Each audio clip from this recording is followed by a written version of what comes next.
സമയം 1 മണിയായിരിക്കുന്നു. ഉറക്കം വരുന്നില്ല അല്ലേ? തീരെ വരുന്നില്ല. വിശപ്പില്ല. പക്ഷേ വിശപ്പില്ല. പക്ഷേ 2 മണിക്ക് ശേഷം വിശന്നാ നമുക്കൊന്നും ചെയ്യാനും പറ്റൂല. അല്ല, അങ്ങനെയാണെങ്കിൽ എന്തെങ്കിലും ചെയ്യുന്നെങ്കിൽ പെട്ടെന്ന് വേണം. അരമണിക്കൂറിനകത്ത് കടകളൊക്കെ അടയ്ക്കും. അതാണ് ചെയ്യുന്നെങ്കിൽ എന്തെങ്കിലും പെട്ടെന്ന് ചെയ്യണം. രാത്രി നമ്മള് വളരെ ആരോഗ്യപരമായിട്ടാണ് ഡിന്നർ കഴിച്ചതും.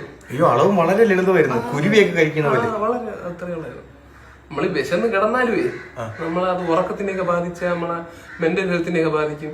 അപ്പൊ അത് നമ്മൾ സൂക്ഷിക്കണം അല്ലേ? അപ്പൊ എന്തെങ്കിലും ഒന്ന് ഓർഡർ ചെയ്യുന്നതിൽ തെറ്റില്ല. അല്ലെങ്കിൽ ഷമീർ ഖാനെ ചുമരുണ്ടെങ്കിൽ ചിത്രം വരയ്ക്കാൻ പറ്റൂ. നമ്മുടെ ആരോഗ്യം ശ്രദ്ധിക്കണം. എന്നാ പിന്നെ അല്ലേ ഓർഡർ ചെയ്യല്ലേ? ഓർഡർ ചെയ്യാം. നീ ഓർഡർ ചെയ്യ. ഇല്ല, നീ ഓർഡർ ചെയ്യും. നീ ഇഷ്ടമുള്ള എന്തെങ്കിലും ഒന്ന് ഓർഡർ ചെയ്യാൻ. ഒരു കാര്യപ്രാപ്തി ഉള്ളത് നിനക്കാണ്. അത് മനസ്സിലാക്കാൻ അളിയാ. പറ, നിനക്ക് എന്തെങ്കിലും വേണം? എന്റെ അടുത്ത് തന്നെ ചോദിക്കുന്നത്. എന്നാ പിന്നെ നിന്നെ ഏൽപ്പിക്കുമോ ഞാൻ? നിനക്കല്ലേ വിശപ്പ്? എനിക്കാ വിശപ്പ്. അപ്പൊ നിനക്ക് വിശപ്പില്ലേ? എനിക്ക് വിശപ്പുണ്ടോ ഇല്ല എന്നുള്ളത് നീ അല്ലേ തുടക്കം ഇട്ടത്? വേണ്ട, അങ്ങനെയാണെങ്കിൽ ഇപ്പൊ ഓർഡർ ചെയ്യണ്ട. എനിക്കല്ലേ വിശപ്പ്. അങ്ങനെ ഇപ്പൊ ഓർഡർ ചെയ്യണ്ട.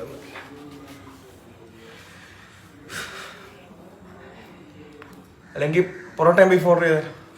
പൊറോട്ടയും ബീഫ് കൈ കൊടുത്താ